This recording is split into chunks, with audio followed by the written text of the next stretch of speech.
I'd like to welcome you back to our study on Joseph. We're going to be continuing today with part 9 in the story. If we remember the last part that we read, Joseph's brothers were going to be needing to show up and get corn, and that's kind of what we're going to be heading into here. We're going to be starting today in Genesis 42, verses 1 through 38.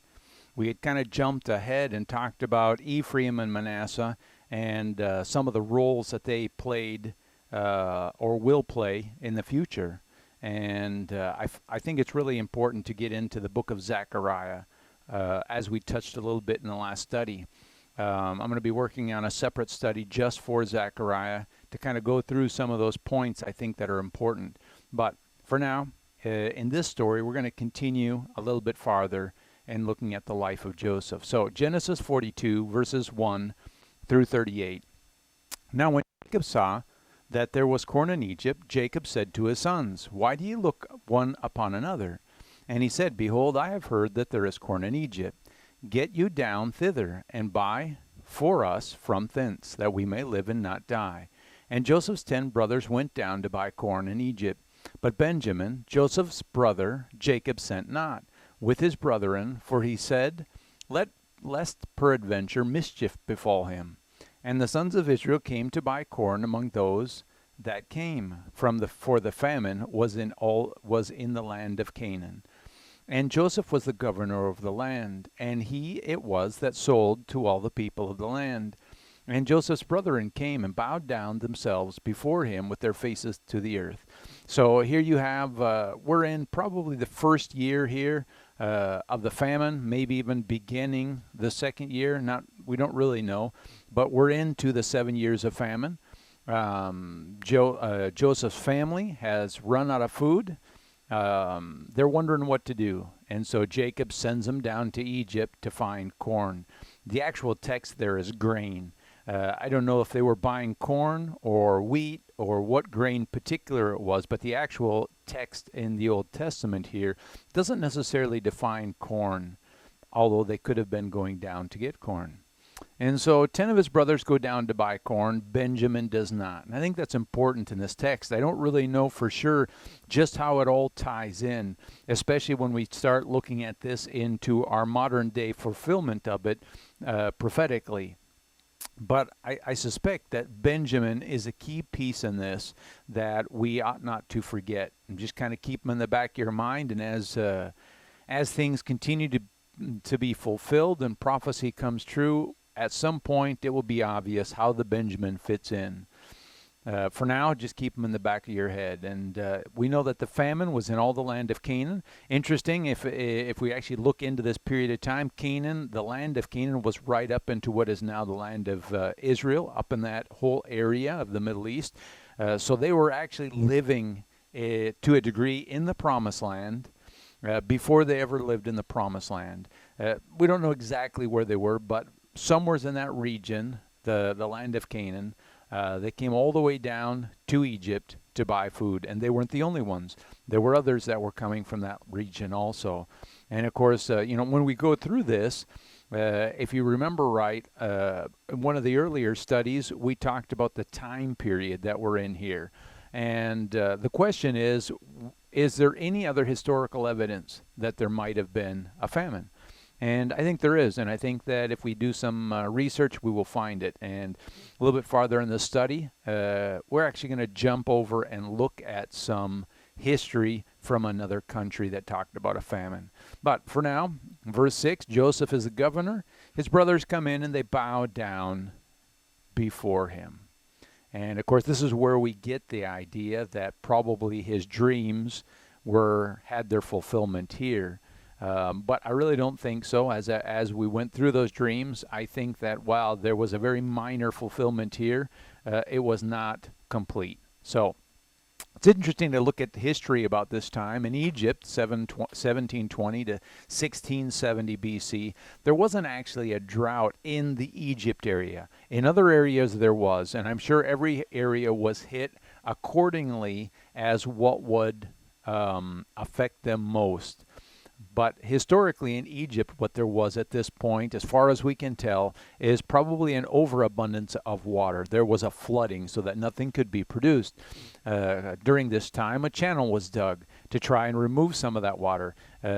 You may remember in one of the earlier studies, we talked about the different artifacts and whatnot found in Egypt. And of course, the channel that we mentioned, we talked about them, was the waterway of Joseph, just as it's called today, or the canal of Joseph, which was put in attempting to fix in some way all these difficulties that they were having. We also know that it only affected certain parts of the production, as when Jacob sends his sons down the second time, he sends them with fruit and nuts from the stores that they have. It is actually only grain that Jacob sends for in Egypt. How does this period translate for our time? And so if this same period, if this same 7 years is touching us, it may or may not affect us all the same, depending on where we live, just like this period of time. I think every area was touched in such a way so that they would feel a need to look to God. And I think that's what we're going to have now. We're going to have everyone in the world feeling a need to look to God. It's important to note that in the book of Zechariah points most likely to the Joseph story and its prophetical implications for us. So this would be what is probably expected in the 7 years of trouble for us. This is Zechariah chapter 1, verses 8 through 10. And as I said, we will be getting into a separate study just on Zechariah. But for now, we're just going to touch on these two verses, Zechariah 1, 8 through 10. Verse 8, "And I saw by night, and behold, a man riding a red horse, and he stood among the myrtle trees that were in the bottom. And behind him there were red horses, speckled and white. Then said I, O my Lord, what are these? And the angel that talked with me said unto me, I will show thee what these be. And the man that stood among the myrtle trees answered and said, These are they whom the Lord hath sent to walk to and fro through the earth." And so in Zechariah, they're seeing these horses. And I suspect if we could have a better view of history in Joseph's time, we would see that this likely took place somewhat during that time period also. But that right now we are getting the full fulfillment of it. The red horse among the myrtle trees, the first one. Then there were other red horses, speckled and white. And these are traveling throughout the earth. The passage from Zechariah compares to Revelation 6, 1 through 8, where we can get somewhat of an idea of what these horses really mean. And the red horse, to me, likely indicates political turmoil or unrest, unhappiness in the nation.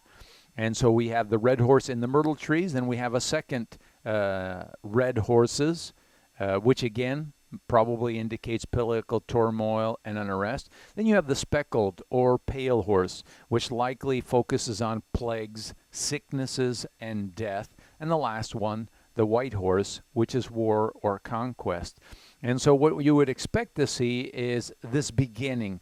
The red horse in the myrtle tree, the myrtle oftentimes referred to in prophecy indicates, I mean, if you look up the statues in ancient Greece or Rome, sometimes you'll see the statues. They have this crown on them made out of branches, and that is very typically used, made out of the myrtle tree branches. And so it kind of typifies leadership or a ruler. And so the first red horse in the myrtle trees has to do with this political leader that is generating turmoil or unrest. After this political leader comes onto the scene, now you have another red horse or red horses. And so you have other political turmoil or unrest that is coming in after this political leader. Riots maybe in the streets, maybe protests, whatever. And then after that, the next stage, you have the speckled or the pale horse. You've got this plague, this disease, this sickness that comes in, causing death. And after each one of these takes place, then you have the last one, of course, the white horse, the war or conquest. And so I'd like to jump over, like I said, I just wanted to touch briefly in another piece of history that talks about these 7 years of famine. And this is just a small excerpt out of the virtuous Chang Tang of the Shang dynasty, just an expert out of his history. Lived somewhere around 1675, 1646. We don't really know. Joseph, of course, 1720 to 1670. We're in the ballpark of that period of time. But this is what history says of Cheng Tang. As a monarch genuinely prays for his subjects, his virtuous conduct will move both heaven and earth, and he will leave a good example for future generations. Cheng Tang, the founder of the Shang dynasty, 16th to 11th centuries BC, was a benevolent and virtuous king. In the biographies of the emperors, or Di Wang Shi Ji in Chinese, Cheng was described as a man of 9 feet in height, with the virtue of a saint. After Cheng Tang established the Shang dynasty, the serious drought that had started during the reign of the Ji and the Shi dynasty continued to plague China. The drought, which lasted for 7 years, caused all the rivers and wells to dry up, killed all the grass and the trees, and stopped any crop seeds from germinating, thus denying the people any harvest. From the beginning of the drought, Cheng Tang had set up an altar in the suburbs and prayed earnestly to heaven to end the drought with rain. 7 years had passed, but the drought still persisted. Cheng Tang ordered the royal astronomer to seek a solution via divination. After the divination, the astronomer said, "We must use the sacrifice of a man to God to end the drought." And this is just the beginning. Just a little bit more of this we're going to read, but I just want to touch on this a little bit. It's very interesting. If you know more than one language, sometimes you will understand the difficulties in translating, especially when you're coming from a perspective of maybe not even believing in God. Translating from one language to another and getting the right understanding across can be very difficult. But in this very simple history, we already have pieces coming in that give us reason to believe there may have been belief in God back then. And as I read more of the history in the Cheng Tang period, I have just a sneaky suspicion that maybe he knew more about the real God than maybe we might know. You know, it talks about him talking with the royal astronomer and seeking a solution via divination. It doesn't take much to compare that a little bit to exactly what the Pharaoh in Egypt did when he brought Joseph in to seek for an answer, a solution. And from probably the Egyptian point of view, Joseph would have been someone kind of like an astronomer, a wizard. They used different language, different words like that because, of course, they weren't technically believers. And they were looking through, obviously, the wizards and whatnot of the Egyptian Pharaoh. They would have used divination. And so when Joseph brought out the understanding of what was needed to be done, it would have been very easy to look at from their perspective that that's what was happening. A royal astronomer was seeking a solution through divination. Even though from a Christian perspective, we see that Joseph was praying to God and receiving the solution. But it's interesting, the solution that this astronomer receives. We must use a sacrifice of a man to God to end the drought. And how perfectly that matches the whole idea of Christ himself having to die on the cross. And that perhaps there is a little bit more perspective in that little piece than even we can imagine, that the drought that we're seeing today is going to have to be finished with the coming of Christ himself. I just think that there could be a whole lot more in this if we could see it probably through God's eyes, knowing a little bit more of history. But let's continue with this history. Cheng Tang thought for a while and said, "I am praying for rain for the sake of my subjects. If we have to sacrifice a man to heaven, I will volunteer to be a sacrifice." And of course, you know, when we read this, our first instinct is they're going to kill the man. But that's not actually the sacrifice that they're looking for in this story, which is really interesting. But let's continue. Next, Cheng Tang took a bath, abstained from meat in his diet, trimmed his hair and nails, and drove a white horse carriage whilst wearing a white coarse linen robe with a white belt to the altar of the mulberry grove. I think this is really interesting as this is coming across. His sacrifice is to fast from certain things. His sacrifice is, and of course, you know, if you go into the Old Testament of the Bible where it talks about fasting and the fast that God expects, it reads very similar in very similar language to this. You know, we're not supposed to walk around in torn robes and sackcloth and ashes, but rather we're supposed to clean up. We're supposed to, put the scented oil on, so to speak, so that to man we don't appear to be fasting, but to God we appear to be fasting. And of course, having gone through the robe in the study of Joseph, and the idea that maybe the robe that Joseph wore was not necessarily a robe of many colors, but a long tunic that came down to, his ankles and his wrists. Here we have, again, this white tunic coming out in the story. This white linen robe, a coarse linen robe with a white belt, etc., that Chang is wearing. And I just think it's interesting how many pieces cross over in these two stories. But let's continue. It says, Chang Tang said his prayers to heaven. He said, the fault is mine and mine alone. Please do not punish my subjects. If my subjects had done anything wrong that might contribute to the drought, I must be the root cause for their wrongdoing. Heaven and ghost spirits, please do not hurt my subjects, because I failed to guide them properly due to my insufficient capability. And so we see Chang Tang taking personal responsibility as a leader.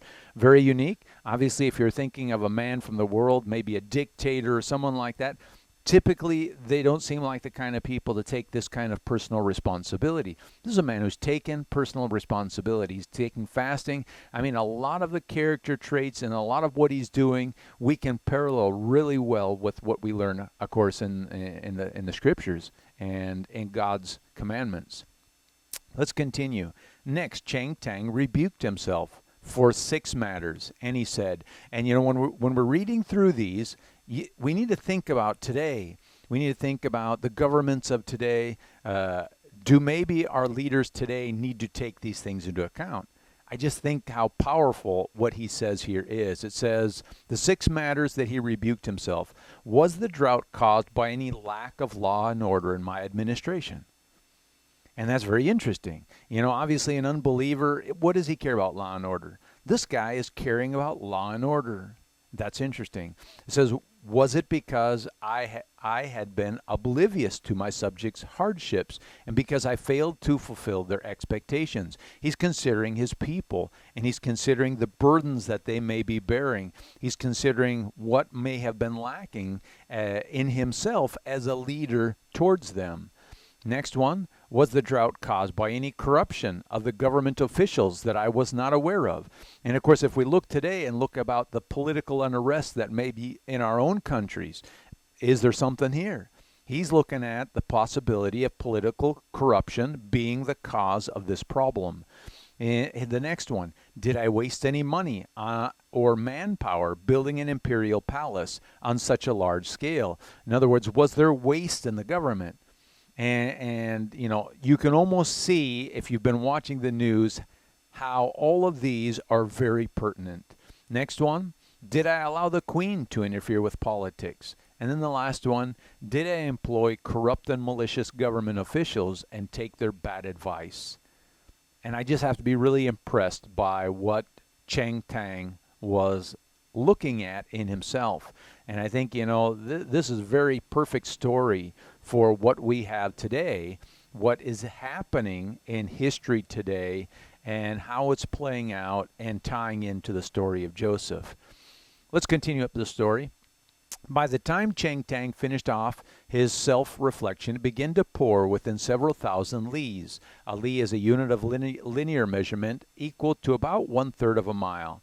The story about Chang Tang's volunteering to be the live sacrifice to heaven was recorded in the historic records by Lu, or Lu Shi Chu Kui in Chinese, the works of Mokus, or Mu Zi in Chinese, the works of Shun Si, or the Shun Si in Chinese, the history of the Su Lu Qi, Jin, Zhen, Chu, Wu, Yu dynasties, or the Juyu in Chinese, the Shu Yuan, written by Lu Sheng, as well as many other historic books.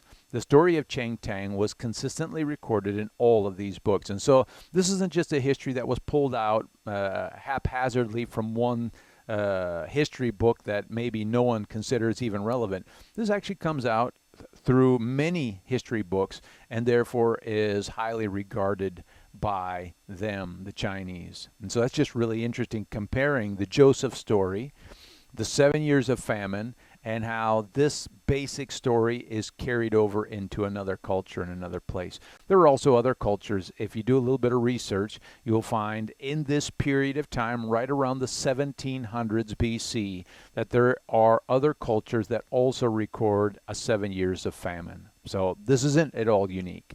Let's continue in our story in Genesis. We're in 47.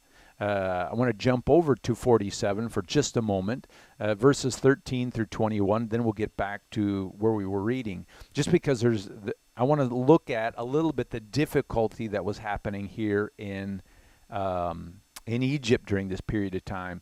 And, like we're comparing some of this to ourselves historically. Maybe some of this that is about to happen in Genesis 47 could be things that are going to happen today.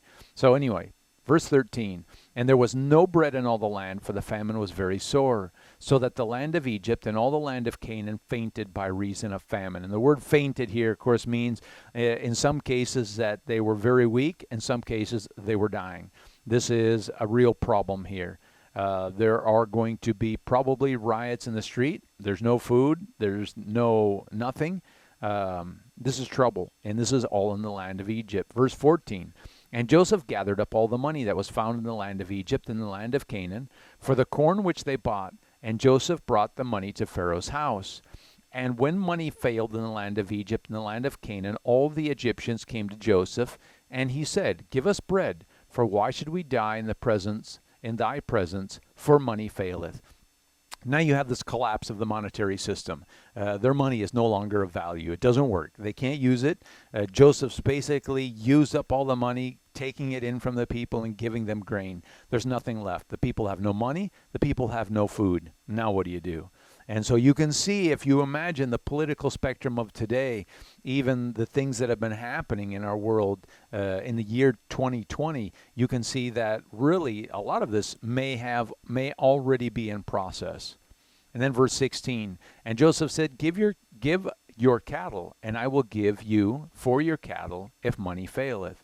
And they brought their cattle up to Joseph, and Joseph gave them bread in exchange for horses, and for the flocks, and for the cattle of the herd, and for the asses. And he fed them with bread for all their cattle for that year. And so another year goes by, and now not only do they not have money, now they don't have food, and they don't have any animals. So they're now worse off than they were. Verse 18, when that year was ended, they came to him the second year, and said unto him, we will not hide it from my lord, how that our money is spent. Our lord hath our herds of cattle. There is not aught left in sight of my lord, but our bodies in our land. Wherefore shall we die before thine eyes, both we and our land? Buy us and our land for bread, and we and our land will be servants to Pharaoh, and give us seed that we may live and not die, that the land be not desolate. And Joseph bought all the land of Egypt for Pharaoh, and the Egyptians sold every man his field, because the famine prevailed over them, so the land became Pharaoh's. And as for the people, he removed them to cities from one end of the borders of Egypt even to the other. And so what you have here, everything's gone. Their money's gone, their animals are gone, their food's gone, now their land is gone, and in some case, even they themselves. They're selling themselves as slaves. Why? Just so they can keep surviving. And now they come in. Joseph continues to support them and feed them on bread, and now he begins to spread them out. Why? Because they're coming to the end of the famine in this part of the story in Genesis 47. They're coming to the end of the famine, and they need to begin to plant. The waters are going down in Egypt. They've got the Joseph Canal put in. They've pulled out some of the waters. They're spreading out the people. They've got to start planting. They've got to start producing. And so he spreads them out in 21, and people begin to plant. Very well. Back to Genesis 42. The story of Joseph's brothers. And we're in verses 7 through 13.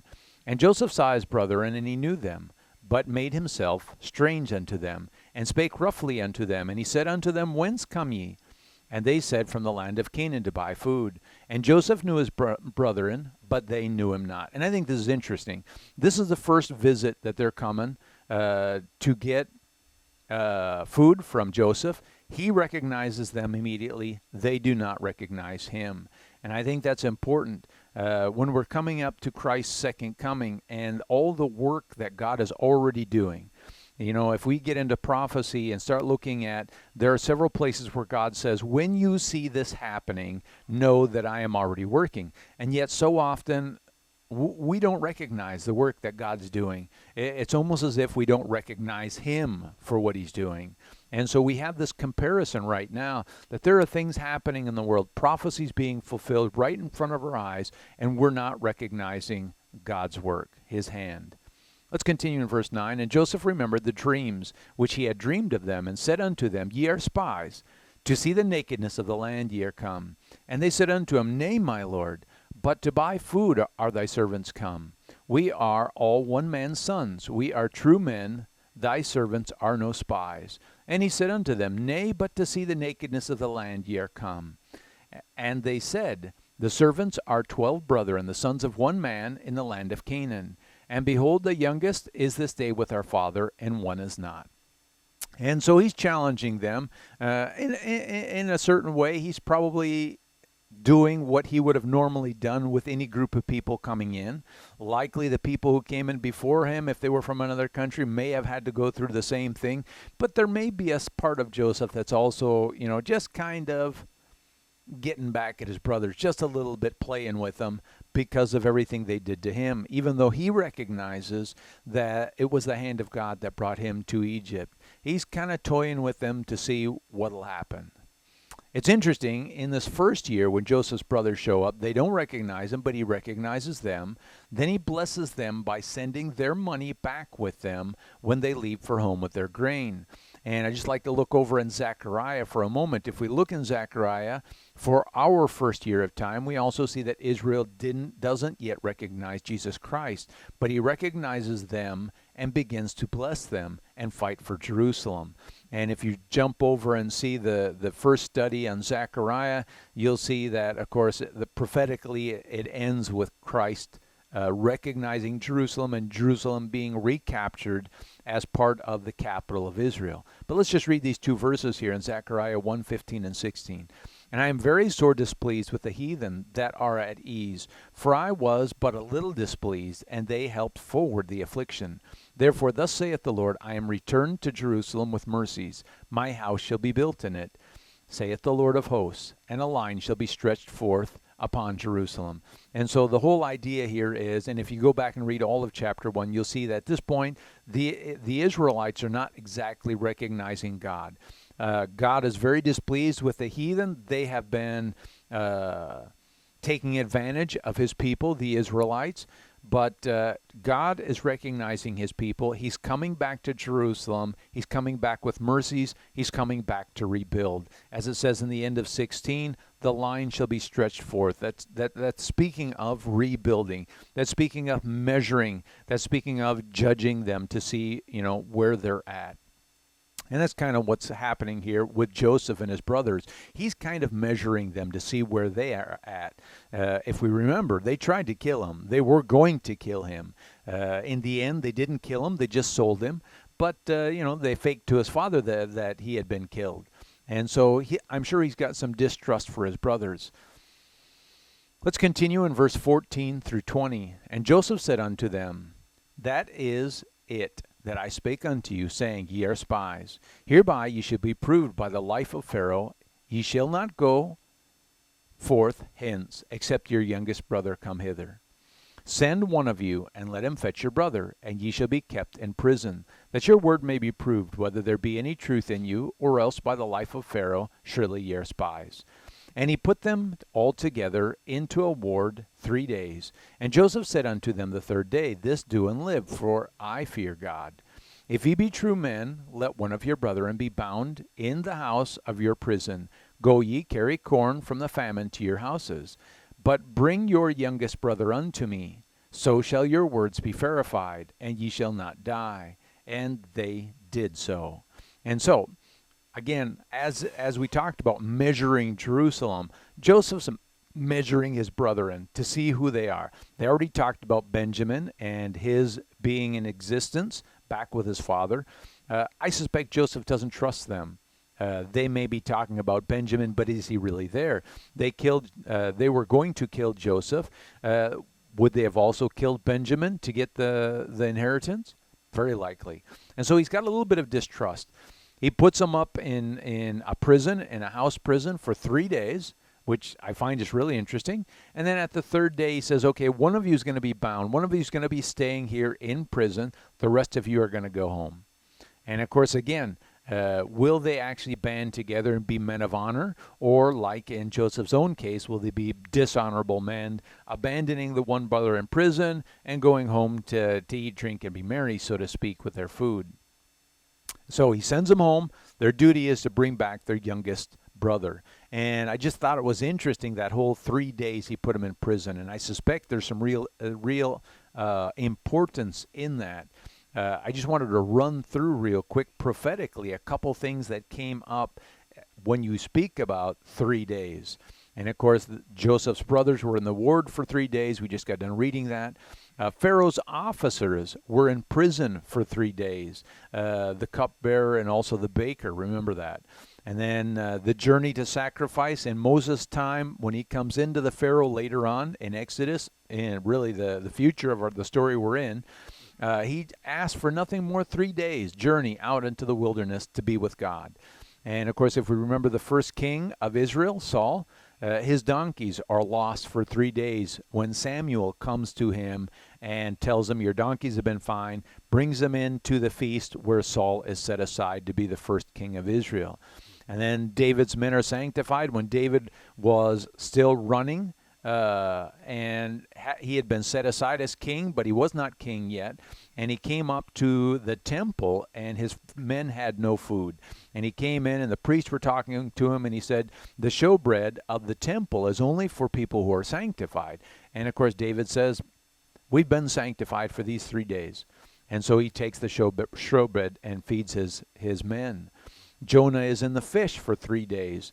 And of course, Jesus Christ also dies and is resurrected on the third day, which of course is told to us in Matthew 26:61, when Jesus himself says, I will destroy the temple and rebuild it in 3 days. And of course, his disciples were looking at the physical building, which was destroyed and has not been rebuilt.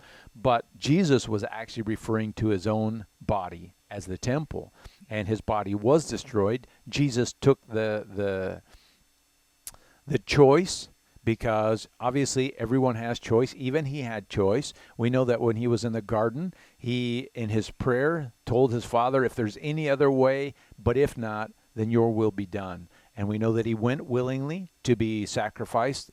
Very difficult decision, I'm sure of it. I don't know that I could have done it. I don't know that anyone could have done that. But Jesus did do it, and he was resurrected on the third day. So we can see the importance of that number 3. Let's continue on in our story, verse 21 through 25. And they said one to another, we are very guilty concerning our brother, in that we saw the anguish of his soul when he besought us, and we would not hear. Therefore is this distress come upon us. And so we see Joseph's brothers, they have remorse. They have true remorse in their heart, and they feel like this difficulty that now is befalling on them is because of their sins. And that's important. We need to recognize that oftentimes difficulty in our life can be linked to our bad choices. It's not always that way. There are difficulties in life. Life is difficult. But sometimes the difficulties that we face, we bring on ourselves by making bad choices. And of course, in Zechariah 13:9, you can see a piece of that prophetically that we may be looking at today. Let's continue in verse 22. And Reuben answered them, saying, Spake I not unto you, saying, Do not sin against the child? And ye would not hear. Therefore, behold, also his blood is required. And so they're fully expecting to be held accountable for the death of Joseph. And that's important as we think about the whole idea of repentance. We will be held accountable for our errors. And that's what they're seeing here. And so because of that, when we go to God in repentance, it's not just about saying, forgive me, Father. It's about being accountable. When we look at the world today and all the things that are happening around us, so many people do not want to be held accountable. They want to just, have free gifts. They want to have free food. They want to have whatever. They do not want accountability. But in this story, this is what it's telling us, that there is accountability. They recognize that the errors they made in their treating of their brother Joseph, they were likely having to pay for now. Verse 23, and they knew not that Joseph understood them, for he spake unto them by an interpreter. And so he gets to see that remorse of conscience, which is important for Joseph to see, because likely there's a part of him not trusting them yet. Verse 24, and he turned himself about from them and wept, and returned to them again and communed with them, and took from them Simon and bound him before their eyes. And I think this is important. Oftentimes when we see someone making reparations, changes, repenting, it's easy for us to get tied up emotionally in it and say, okay, yeah, whatever. I can see you're repentant. Go. Joseph didn't. He had the emotions, but he continued through with the logical choice he had to make. He took Simon, bound him, and sent his brothers out. He had to know if they really were changed men. Not just that their words were changed, not just that they felt bad, but they were really changed men. So he sends his brothers out. Simon's going to stay. Verse 25, then Joseph commanded to fill their sacks with corn and restore every man's money into his sack and give them provisions for the way. And thus did he unto them. And of course we know in this verse 25, just as we read back in Zechariah, the blessings God bestowed upon Jerusalem. In this place, Joseph is blessing his brothers. We know that he doesn't ever ask for the money back from them. They come back later on in the story. They'll come back the second time. He does not take money from them then. And so he's blessing his family here, but in another way, he's also still testing them. He's blessing them, and he's going to see what they're going to do with it. They're going back with their grain. They're going back with all their money. They're going back with provisions on the way. What are they going to do? Are they going to take the blessing and run? Are they going to take the blessing and not come back and fulfill their word? That's to be seen. The parallel to this, as we have seen, is when God looks once more to Jerusalem, as I've already mentioned, in our current time. If we remember what is written in Zechariah, it was to be 70 years. And in the previous study, we went into that a little bit in the last verses of chapter 1. And if we remember what is written in Zechariah, it was to be 70 years. And then God would look to restore Jerusalem. We know that in 1948, Israel was restored as a nation. But they did not yet have Jerusalem. So 1948 plus 70, we should be seeing God pouring out a blessing on Israel.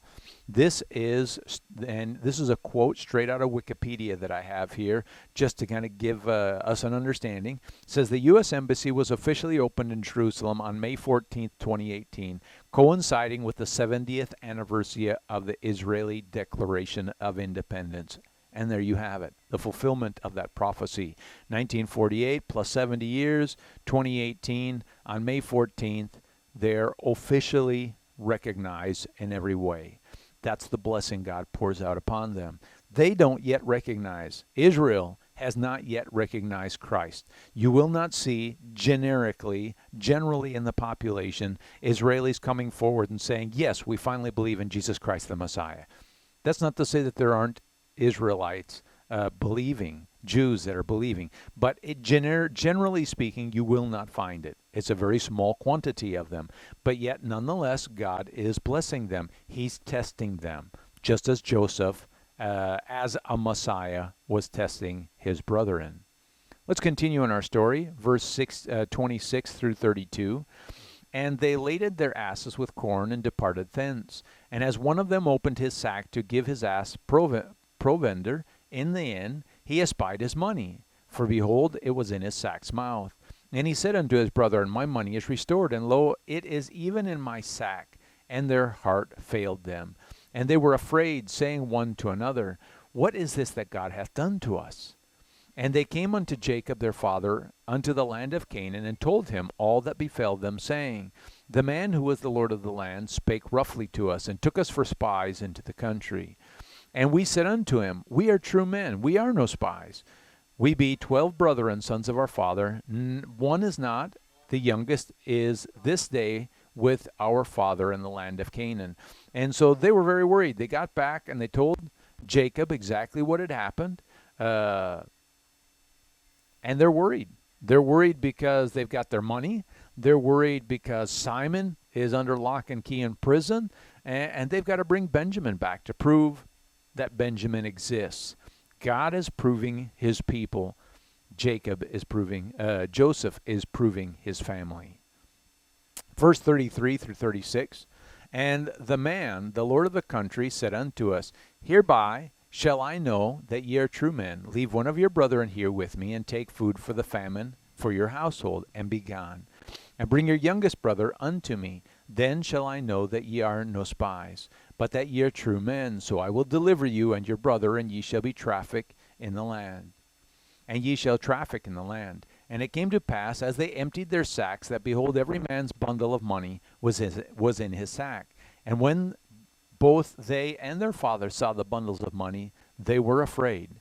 And Jacob their father said unto them, Me have ye bereaved of my children. Joseph is not, and Simon is not, and ye will take Benjamin away. All these things are against me. Jacob's only seeing the negative side of this, of course, at this moment. He's not seeing God's hand in the background. And it would be very understandable as a father why he would be grieving at this moment. It'd be easy to see that it looks like you've got all the bad luck. Your favorite son is gone. Another of your sons is gone. And the only way you're going to be able to feed your family for the rest of this famine is if you lose a third son. Again, from your favorite wife. It would have been a difficult choice, I'm sure. But I'm sure that's why they didn't go down immediately after to resolve these issues. I'm sure Jacob couldn't let Benjamin go for all that he was. And so, not having a hard time letting him go, they used up their provisions before they decided to go again. Verses 37 and 38. And Reuben spake unto his father, saying, Slay my 2 sons, if I bring him not to thee. Deliver him into my hand, and I will bring him to thee again. And he said, My son shall not go down with you, for his brother is dead, and he is left alone. If mischief befall him by the way in which ye go, then shall ye bring down my gray hairs with sorrow to the grave. So Jacob's not willing at this point to let Benjamin, his youngest, go. Reuben's willing to offer up his own sons. Of course, that to me is a whole weird statement altogether, but I'm sure it doesn't necessarily mean exactly the way it reads in English for us today. But what we see here is Reuben willing to make this sacrifice to bring Simon back and to bring Benjamin back. And I think that's just interesting as we play through that, how that might be coming to pass in our future days right ahead of us. I think it's a story that's important to read through several times. If you've read through the whole story, great. Read through the whole story of Joseph again. I would recommend getting onto YouTube, looking up the Joseph story, and you can find several audio portions that will just give you the Joseph story out of Genesis in audio. You can save them to your phone, download them for later, and whenever you get a free chance, read through, listen to, maybe when you're working and doing other work in the garden or whatever, listen to the story of Joseph again. Get it in your head to where you can recognize it very quickly, because I suspect more than anything, this story is playing out in our time period before our very eyes. And if we pay attention, we will get to see ahead of time what's in the future by understanding the story. And so, God bless. I hope you're all doing great. You're in my prayers. Have a great day.